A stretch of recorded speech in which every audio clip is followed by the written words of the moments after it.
Okay, thank you guys for coming. We have Dr. Miller here today. We're very excited to have a professor come and talk to us at our Speak Out, Reach Out. And he's going to be talking about addiction and its impact on the family. So please give him a nice warm welcome. Thank you. I didn't realize that this group was on campus, and I'm glad I found out because I think it's really cool. And thank you for inviting me to be here. I did also bring my wife, Kathy. She's sitting in the front row to help me if I forget details. We went through a lot. Well, first of all, we have two sons. One of them is 26 years old. He's a fourth-year graduate student getting a PhD in neuroscience at the University of Minnesota. And the younger son is 23 years old, and we're hoping that he's in his last semester at UW Milwaukee in jazz studies. And it sounds like he's going to be done by August. And he's been on a longer route. And we dealt with a lot of substance abuse related issues with both sons. But I want to relay the most traumatic episode that we had, and that was with our younger son, and then go back a little bit to some of the events leading up to that.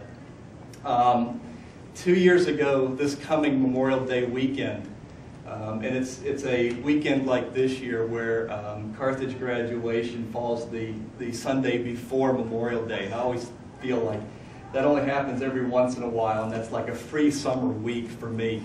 You have this time between graduation and Memorial Day.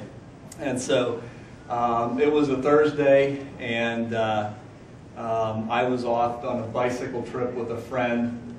My parents at the time were visiting in Racine, and our youngest son was supposed to have dinner with them on Wednesday night, I think it was, and he didn't show up.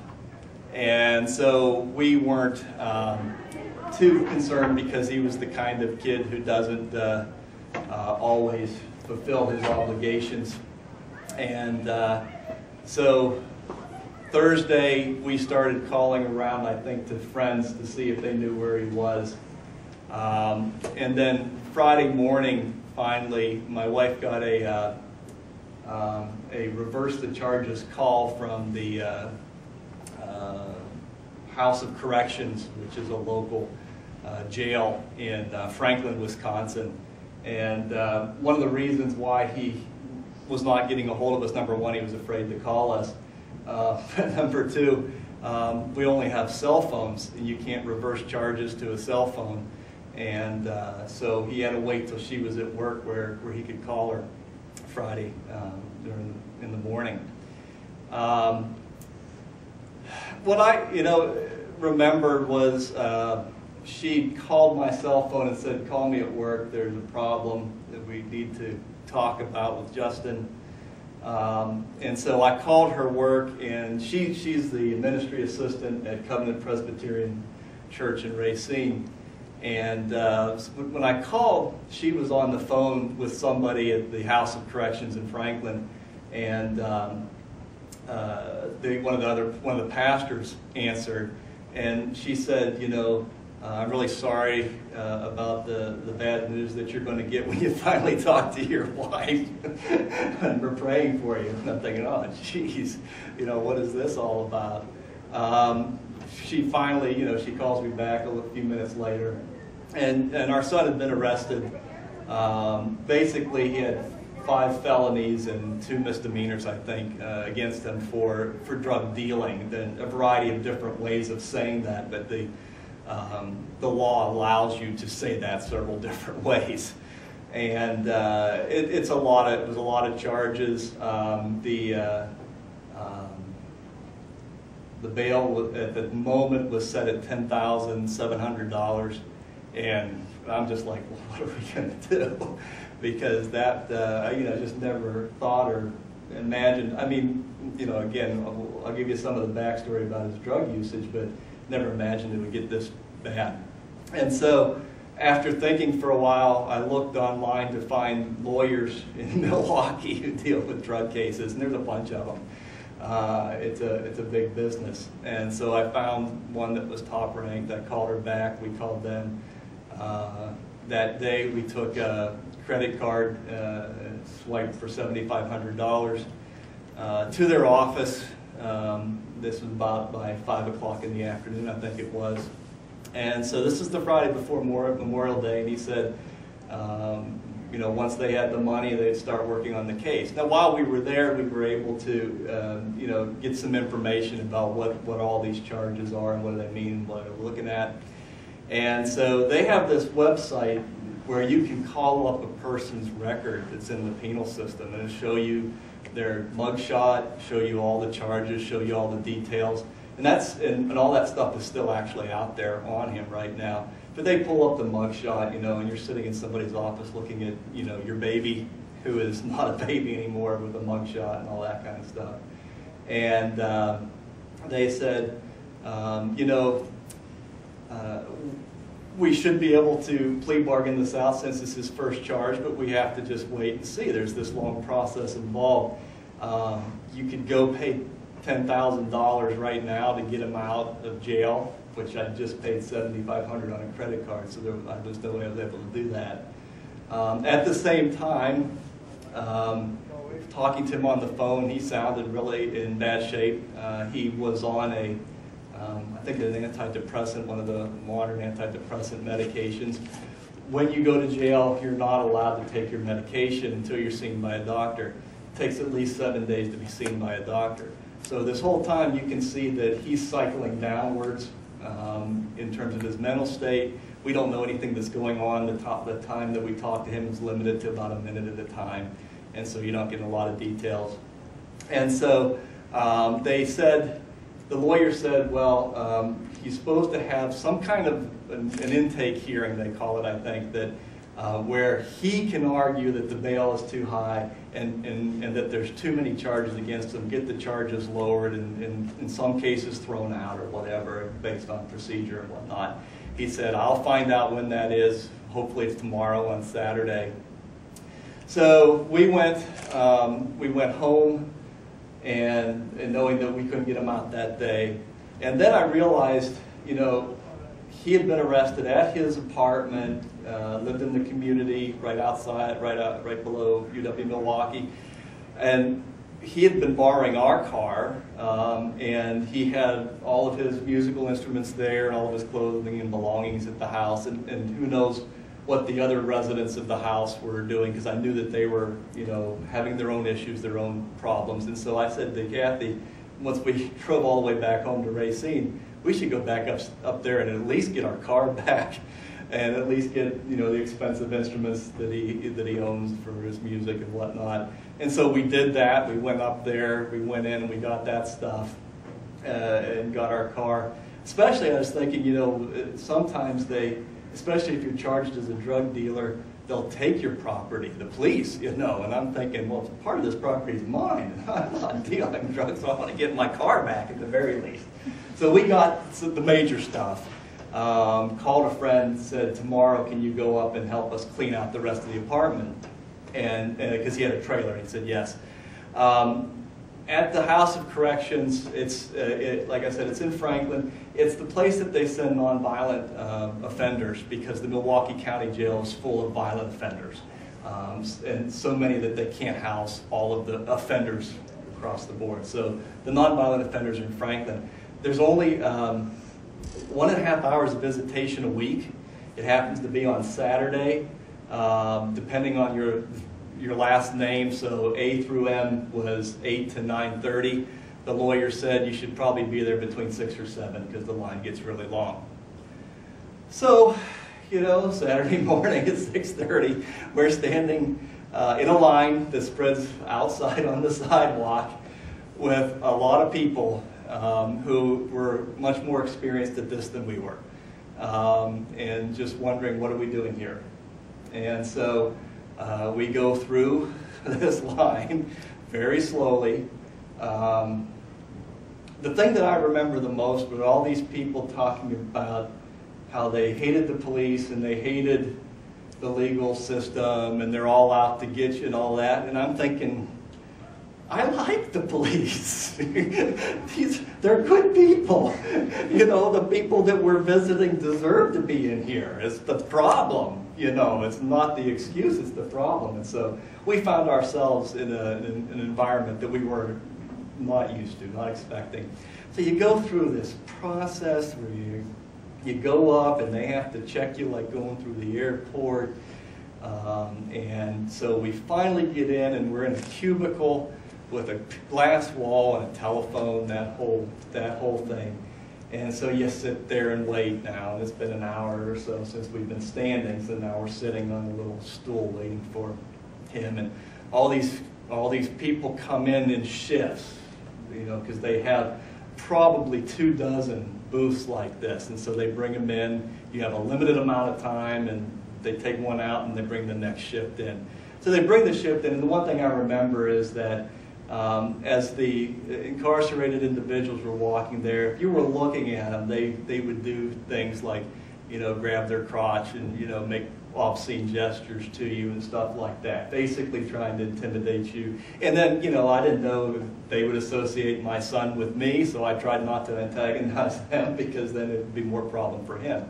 So finally, you know, our son comes out and sits down, and the worst thing in the world is trying to talk to your son through a telephone and a glass.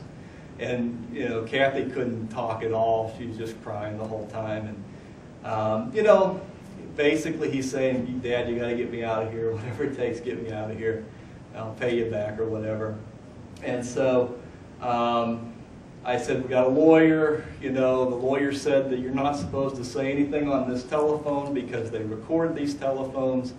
So don't say anything about the case. And don't say anything about the case to anybody. Turned out we got the transcripts of when he was arrested. The inspector that interrogated him said, you know, we've arrested you for selling drugs. Why were you selling drugs? And his response was, well, I found if I sold drugs, I could use them for free for myself. And so, you know, we were not a family that watched those crime shows where they teach you how to shut up when you're arrested, because he clearly didn't get that message at all. And basically, the lawyer is saying to us, you know, on down the line, well, he admitted to dealing, so, you know, what am I going to do? You know, all I can do is we can plead some kind of mercy here, which they did, and we'll get to that. So, you know, we saw him, we went home, we got the trailer, we went up, we emptied out his belongings from the apartment, we took it all back. It stunk so bad from cigarettes and other smells and all that, we put it in the garage. We wouldn't take it in the house until we fumigated and all that kind of stuff. Meanwhile, it turns out that he'd been taken up to the courthouse for that hearing, but they didn't notify our lawyer because they didn't know that we had a lawyer. And so he sat up there all day in this, what he said was like a 6-foot square booth or something like that, and then was taken back down in the evening. And so he calls and says, why didn't the lawyer come and get me out? You know, and I know we didn't know you were up there. And so he said, can't you come? And I said, no, I can't come. It's Saturday night now, and I can't come up and get you because it's just not that easy to do. So I'm thinking, you know, this is tomorrow, Sunday morning. The next day is Memorial Day. What's going to happen? Well, believe it or not, the court systems, at least here in Milwaukee, continue 7 days a week, no matter what the day is. So Sunday morning, we drive up there. Before we got there, he's scheduled to have a hearing at 8. Before we got there, the lawyer called and said, I got the bail reduced to $500. I just about jumped out of the car with excitement. And I said, yeah, I can pay $500. I actually got $500. You know, and I said, he got the charges reduced to 2 felonies, basically keeping a drug house and possession with the intent. And so we went in. He told us where to go to pay the money. We go in, and they said the bail's $10,000. I said, well, they just had that hearing thing, and it's lowered to $500. And the lady said, yeah, well, that's probably true, but the paperwork has to go from that room to up here. That'll be 2 or 3 hours to go 1 floor. So I said, okay, well, and they said if you need to have cash anyway. So I drive back home where I had $500 cash. I drive back up. And we wait a couple more, I think another hour or so, till the paperwork finally came in. And so we get to sign the paper and give them a $500 check. And then we're told, wait on that booth because we're going to transfer this form to that window over there. And I mean, it's literally from there to there. That person will photocopy it and fax it to Franklin so you can get your son out. So we sit and wait another hour and a half for the paperwork to get from there to there. Meanwhile, one of the things that I thought was one of the most humorous moments of this not humorous weekend was this woman came in for the Huber Law. The Huber Law is the one where you have to check in, you're on parole, you have to wear the ankle bracelet, and you have to come in and check in once a week or whatever. This woman came in, she was in shorts because it was Memorial Day weekend, a nice hot one, and she comes in shorts and she had 2 ankle bracelets on. And so one of the other women that was up there waiting like we were to post bail, she said, "Child, I have to ask you, why do you have 2 ankle bracelets on?" So she gave the whole thing of how she'd gotten busted 2 different times or whatever. I don't know why. I couldn't remember, but she had 2 ankle bracelets on. So she finally checked in and left, and the woman that asked her said, "If I had 2 ankle bracelets, I'd wear long pants." And we all sitting there in this tension. We all laughed at that because it's true. It was interesting. But again, it pointed out to me, this is not the world that we're used to. This is a different world. There's a lot of people we clearly saw that were used to this world. This was part of their everyday life, and we were really out of our element. And so finally that guy got the paperwork, and so he faxed it and he said, "You go down and they'll call you when your son's ready." So this is about 1 o'clock. We haven't eaten lunch yet. We go and we eat lunch, and we're just hanging out waiting for this call to come. So finally, we call around 3 or 3:30. We call, said, "Is there any word on that?" And they said, "We've been waiting for you to call. You're supposed to call and tell us you want to pick them up." Well, that's not what they told us up there. They said, "Never mind. We're calling. We'll be over there." So we get over there, and now we're in the same place where we had waited the day before. A very nice woman there. We go up to her and we said, "We didn't realize that we needed to call. We've called. Can we get our son?" And she said, "Oh yeah." She said, no problem." And then she said, she calls and they said, "Oh, they haven't gotten him yet. They have to get him out." And then she said, "Oh no." At 3:45, which it was 3:44, is the changing of the shifts at 4 o'clock. Nobody can be taken out of the area that they're at 3:45 until 4:30. And I'm like, okay. They don't want to lose a prisoner. I understand that. And so this is the Sunday before Memorial Day. The people that were relieving her at 4 o'clock came on. She looked at them. They were people who work in the courthouse in Milwaukee that never worked in Franklin. And she looked at me and she lowered her head and she said, "It's not going to be easy for you. These people don't know what they're doing." I'm like, "Thank you." And not only did they not know what they're doing, what they did know is they were working on Sunday, Memorial Day weekend. They were getting double time pay for doing it, and that's all they cared about, really. So that phone number that we called every 15 minutes. And we bugged that guy, and we said, "We're going to keep calling you until you get our son out here out front." So finally, it was between 6:30 and 7 o'clock. A van pulls around. It's the sheriff's van. The sheriff gets out. It's a locked van, where they move prisoners around.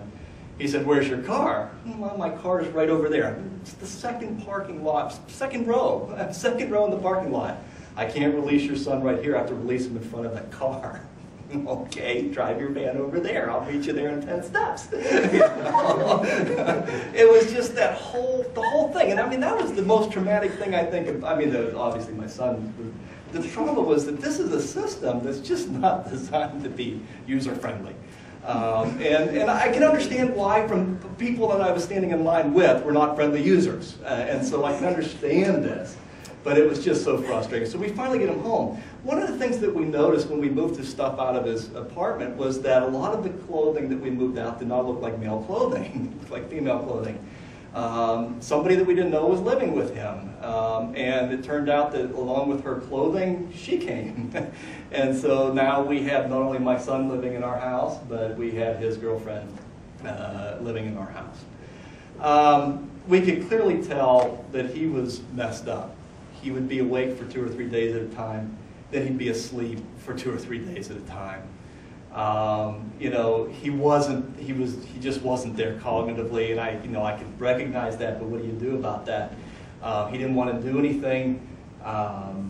Finally, we have a family doctor who's a really good family doctor. We asked him to go and be seen, especially since he's taking antidepressant medication, you know. The doctor basically got him in the room and said what's been going on. He got the whole history, got the whole detail, including that some of the friends had been getting him OxyContin into our house in the week that he'd been living in our house. So he was still getting high while living with us. That would account for the 2 or 3 days of sleeping, followed by being awake. And so the doctor said, I'm not going to let you go from this room until you agree to go into treatment. I don't think the doctor could do that, but fortunately our son was a very passive young man. He even said, I'm not going to treatment. Well, I'm not letting you leave. That's okay, I'll sit here. So the doctor calls Kathy and me. Kathy and I get there, and basically I said, you're either going to detox of your own volition, or I'm calling the police and I'm telling them that I'm revoking your bail because I paid the $500, and I'm going to tell them that you're using, and they'll put you right back in jail, and you'll detox there until your hearing, which is a good time away. And so he got really angry at that, but we agreed finally that he would call the lawyer and ask the lawyer his opinion. The lawyer said if your parents go and do what they said they're going to do, it's going to look really bad for you. There's not much I can do to defend you. But if you voluntarily go in, it's going to look really good for you, and it'll be leverage for a plea bargain. So we had a recommendation for a place in Milwaukee. We called them up. They did an intake, and they said, you'll start this week. And it was an outpatient program. And it turned out he really loved it. He learned a lot about his reasons for using. He learned a lot about how it had damaged him, and he's coming home and he's educating us. This cognitive light was back on inside of his head. He's coming home and he's educating us. And so he's going from this really unhealthy state to getting healthier. At the end of that, he had the official hearing where he accepted the plea bargain. He pled guilty to both felonies, and the deal was called a deferred prosecution, where he had 6 months that he had to take drug tests, he had to stay in treatment, he had to go back to school, and of course the drug test had to be negative. And he had to do 80 hours of community service. If he did all of those by the middle of January, they would throw out the 2 felonies, reduce it to a single charge of misdemeanor possession, which is really a very good deal. And one of the things we were in several law rooms, but courtrooms, but they're all glassed in now, and you sit in old church pews outside of the glass, and then the people who are supposed to be in there, the defendants and the lawyers, are passed in through, a door in which they have the sheriff's people checking for weapons and stuff like that. While the judge was making the decision, she looked out at us and she said, would that happen to be Justin's parents sitting out there? And yeah. And she said, I want you to know that it's a pleasure to see parents here, because we often don't see parents for people this age. And I want you to know it's not your fault. Your son made the decisions that he made, and you have to let that go at that. And that was probably one of the most healing moments for me, to have that. In addition to when he was in treatment, we went in and we had a family counseling thing. And one of the things the social worker said is, one of the refreshing things about our family is that Kathy and I had not given up on him. and he recognized, our son recognized, that most of the people he was in treatment with, their families had given up on them very quickly, or else their families were in situations where they were just as addicted as they were and just not tuned in. So those were the two things I think that led to the best healing for me, although I can't say it's a complete healing because it was clearly one of the most traumatic things we went through. In that period of time, that 6-month period of time, the girlfriend's sister died of an overdose. And wasn't there one other friend that died of an overdose? And one of his best friend's boyfriends died. One of his best friend's boyfriends died of an overdose, all during that period of time. And so one of the things, when those events happened, obviously they were very traumatic for us as a family. But also it said to me, this could have been my son. How close were we to that? Clearly, I think it wasn't out of the spectrum or out of the realm of possibility given the state that he was in. And then also, when those kinds of events happen, the rate of recidivism, of falling back into drug usage, is very high because you just lost somebody and so you use drugs to escape the loss. And so we were just totally freaked out that whole period of time. I happened, finally in January, he completed everything. He actually did more than 80 hours of service. He was commended for all of that. And he was taken off of parole or probation and released and allowed to live. And eventually the girlfriend went away, which turned out, I think, to be a good thing because as much as Justin was getting healthier, she was getting that much unhealthier.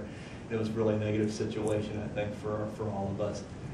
But she seems to be doing well now, moved on. We do have a little bit of contact with her. He seems to be doing well at this point in time. Although, I think one of the important things, and Kathy's better at reminding him of this than me, you don't recover from addiction. They use the word recovering because you're always one step away from not being recovering. And so that's one of the things we really try to stress to him. One of the things that did work out really well, he had been addicted to a lot of drugs, heroin including, it was included in that. And they have a treatment, what's it called? Suboxone. Suboxone is both a mild, it contains both an agonist of the opiate receptors in the brain, and it also contains an antagonist. So those of you that are not neuroscience people, the agonist activates the receptor to decrease cravings and physiological detoxification symptoms. The antagonist is in there that if you decide to take the drug and shoot up again, the antagonist is going to block the drug so that you don't overdose, because it's really easy to overdose when you're taking an agonist on top of the drug that itself is an agonist. That changed him really too. His cravings went away. It made him much easier to stay off the drug. And I thought that was so critical. The catch was, there's only a handful of people in the area that are licensed to prescribe it, and they're limited to 100 people on their caseload. We couldn't find somebody to prescribe it to them. and here's something that turned out to be very healthy. We finally found somebody, just because of a connection that Kathy had from her church. We finally found somebody, and this really made a world of difference in his life. But there are addicts out there that aren't able to get on it because everybody that's capable of prescribing it has a full load. And so that doesn't make sense. There are a lot of things that don't make sense, but that was one of the things that did make sense to me. He's titrated off of that now, hasn't he? For the most part. Yeah, they started out with higher dose, and it's been almost a 2-year period of time to take him off of it, which I think has been positive. And so I think his system's back to normal. Well, that's my 30 minutes. Let me give you a couple more backstories on this backstory. With this son, some of the big events in his life, when he was in 2nd grade, he witnessed a friend get hit by a truck while riding a bicycle and killed. He was later had to testify in the court hearing, and then was later diagnosed post-traumatic stress disorder as a result of witnessing that. Was in treatment a lot from about 5th grade or 6th grade on through high school, just for those kinds of issues.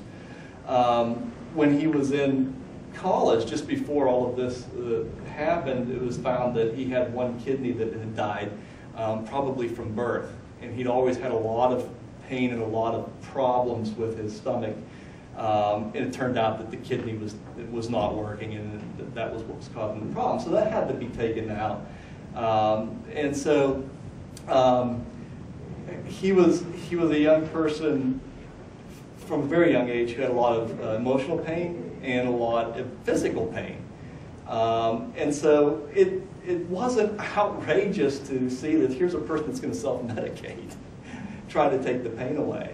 And that was acknowledged actually in the hearing with the judge.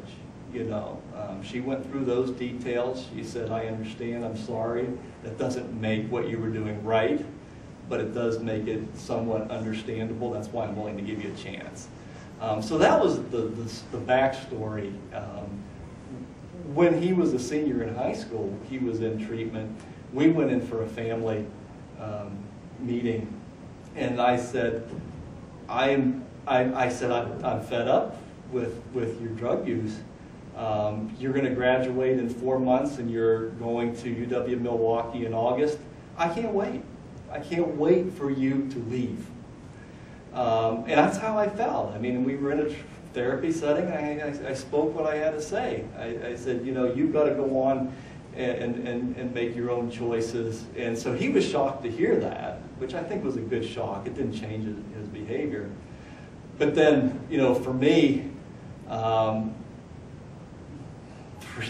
years later, I'm trying to get him out of jail. So I'm wondering, was that the right thing to do? I think you have to sometimes say, you know, I can't do anything with you. You have to go out and make your own choices and suffer the consequences. But the reality is, no matter what he does, I'm going to be there suffering the consequences too. Because I'm not going to let him go. I'm not going to wash my hands of him, no matter what it takes. You know, no matter how stressful it is for us, how traumatic it is for us, we're going to stand in lines. We're going to wait until we can get him and take care of him.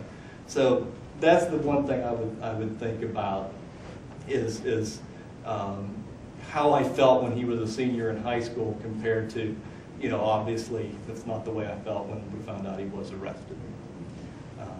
We didn't wash our hands of that situation. So I would just close with this. There was an actor named Carroll O'Connor who played Archie Bunker in the 70s. He had an adopted son who died of an overdose. He had also been an actor on I can't remember what TV show he was on. But I remember before Carroll O'Connor died that he made these public service announcements where he's basically just crying, saying, you know, do whatever it takes to get between your child and drugs. Do whatever it takes. Whether they hate you, whether they don't want anything to do with you, do whatever it takes, or else you might end up where I'm at. And so when we were going through this process, that just kept running through my mind. In fact, as I even looked up, you can find the Carroll O'Connor public service announcements on Google or whatever, and watch them. I did that. I Googled it and watched it when we were going through this because I think that he was right. And, you know, I was talking to a colleague about what I was going to talk about today, and he said, that's really a traumatic story. And I said, yeah, I said, it really takes the fun out of recreational drug use. It's just, you know, it's just the problem. That's the problem, you know, it does. It's just, it's not funny. It's really bad. And not for everybody, but I mean, you just don't know if that person's going to be the one to go off and have the problem. So I think it's worth trying to step in front of people and stop that. Okay. Great.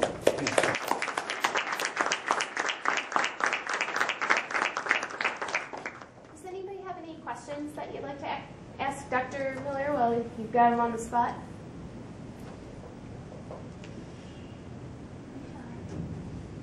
Well, I'm sure he'd be willing to stick around and answer any questions afterward if anybody has any. So thank you all again for coming. Our next Speak Out Reach Out will be April 24th. And thank you again, Dr. Miller, for sharing your story. All right, thanks.